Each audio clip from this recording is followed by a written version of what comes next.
இங்க ராணிங்கிற பொண்ணு தப்பான தொழில் பண்றதை பார்த்த விக்ரம் அவளை கூட்டிட்டு போய் ஒரு இடத்துல கட்டி வச்சிடறாரு. ஆக்சுவலி இவ பேர் ராணி இல்ல சங்கீதா. ஆனா இவ ஆள் மனசுல இவளை ராணின்னு சொல்லி யாரும் நம்ப வச்சிருக்காங்க. சங்கீதாக்கு அம்மா இல்ல, அப்பா மட்டும்தான். அப்பா கஷ்டப்பட்டு அவளை படிக்க வச்சிருப்பாரு. இவளுக்கு ஐஏஎஸ் படிக்கணும்னு ஆசை. இந்த சிவாங்கிறவன் யாருன்னா காசுக்கு கஷ்டப்படுற காலேஜ் பொண்ணுங்களா பார்த்து அவங்க ஃபேமிலி சுச்சுவேஷனை யூஸ் பண்ணி தப்பான தொழில தள்ளி விட்டு காசு பார்க்கறவன். அப்படி ஒரு நாள் சங்கீதாவோட சுச்சுவேஷன் தெரிஞ்சு அவகிட்டையும் பேரம் பேசுறான். பதிலுக்கு அவ கட்டையால அடிச்சுட்டு இன்னொரு வாட்டி இப்படி சொல்லிட்டு பின்னாடி வந்தீங்கன்னா கொன்றவேன்னு சொல்லிட்டு போயிடுறா. அடுத்த நாள் போலீஸ்ல சிவா மேல கம்ப்ளைண்ட் பண்ணிருப்பா.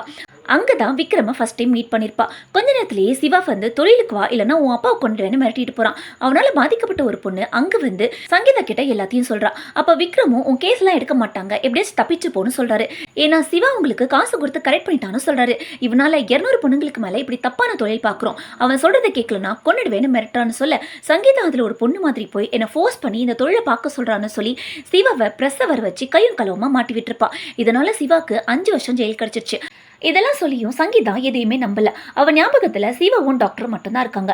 ஜெயில சிவா கூட ஒரு டாக்டர் வந்திருப்பாரு. அவர் விசாரிச்சப்பதான் தெரியுது பழைய மெமரிஸ் அழிச்சிட்டு புது மெமரிஸை புகுத்த ரிசர்ச் பண்ணி ஜெயில் போயிருப்பாரு. அங்கதான் சிவாவை மீட் பண்ணிருப்பாரு.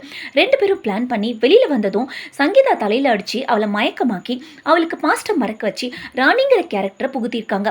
சிவா தான் லவர் நம்ப வச்சு எந்த தொழில காரணம் காட்டி ஜெயிலுக்கு அனுப்பினாலும் அதே தொழில பார்க்க வச்சிருக்கான். அந்த இன்ஜெக்ஷனுக்கு 1 வருஷம் தான் பவர். அதுக்கப்புறம் அவங்க பழைய மெமரிஸ் வந்து டாக்டர் சொல்றாரு. அந்த 1 வருஷம் முடிகிற வரை விக்ரம் அவளை கஸ்டடியில் வச்சு பாத்துக்கிறாரு.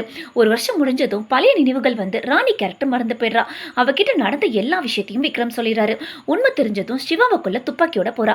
கொஞ்ச நாள்லயே நல்லா படிச்சு கலெக்டர் ஆகி அப்பா பேர்ல ஒரு ஆர்ஃபனேஜும் நடத்துறா. அன்னைக்கு சங்கீதா சிவாவை கொல்ல போனா இல்லையா, அவனை கொல்லாம அவனை அடிச்சு மயக்கமாக்கி எந்த மெடிசன் யூஸ் பண்ணி இவ வாழ்க்கை அழிச்சானோ அதே மெடிசன் யூஸ் பண்ணி அவனோட பழைய நினைவுகளை மறக்க வச்சு செக்யூரிட்டி ஆக்கி டெய்லி அவளுக்கு சல்யூட் அடிக்க வச்சு அவனை பழி வாங்குறா.